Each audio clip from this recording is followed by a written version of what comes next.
Dale wanted to build a tower. In the show King of the Hill, that is. Okay, back way up.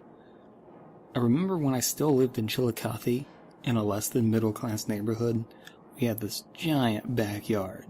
There was a gravel driveway, and our next door neighbors had a space where there must have been a shed or a shack long ago. It had this yellow cement area that stood out from the rest of the ground. Then, across the alley, there was this giant wooden fence, like 20 feet tall and really well made, and went all around the backyard of the house, which was on Main Street, the street over from ours, and it looked like something the military would use to keep out invaders. You know how buildings start to look different after a while, like as they age? This fence never seemed to age. We moved away when I was 12, and I was born there, so it had time to age for sure. What's stranger than the fence was this monolithic tower that loomed even higher. If the fence was 20 feet tall, the tower must have been 40, 50 feet tall. I need to talk about something else for a second. Family relations on my father's side were never great, but my dad always got along with his cousin, whom lived in the house we're talking about here. We were alley neighbors. Now that I think about it, the only reason my dad and my uncle ever got along were because they were both black sheeps among 9 siblings. Man, the old adage, good fences make good neighbors. And oh boy, that was a damn good fence. Now, we never visited my uncle, but allegedly he had 2 boys that were not much older than me. He said that this wooden tower was their treehouse one time when him and my father were chatting in the back alley. Treehouse felt like a weird thing to call it. It was technically correct, right? It was a domicile made out of trees, but that certainly wasn't how the term was used colloquially.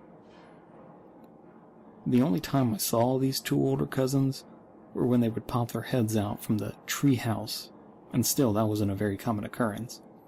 So, as I mentioned, we had a giant backyard. I'd say it was an appalling waste of space, but we had a bunch of half-working old junkers in the driveway, so rather it was an appalling waste of automotive parts.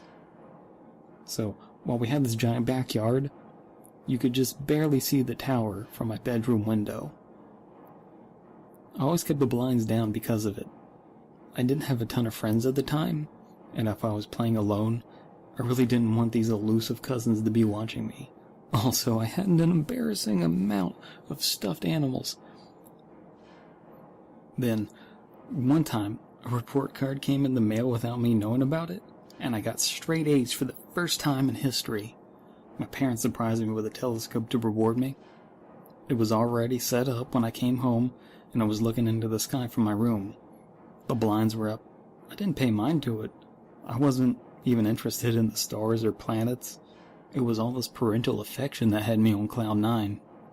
That and the telescope did look slick and fancy. So I played with it all day, and then night came, and I got curious about what else I could see with it. So I turned it towards the tower, and saw nothing. I waited and waited for nothing. My mother came up and tucked me into bed. I always had trouble sleeping, but then I cracked my eyes open to see that the blinds were still up, and I wasn't comfortable with that. So I got up to close them, and I figured might as well check one more time to see if anything had happened to the tower. No reason not to, right? I saw 2 boys, not much older than me, in green camo fatigues with dirt on their face, holding assault rifles that were almost as tall as them. They were standing in attention, like they were guarding the alley or something. I remember at a family reunion years later, I asked my aunt why my uncle and my cousins weren't there. She never liked me much, but she explained that he and them couldn't come until Grandma and Grandpa died.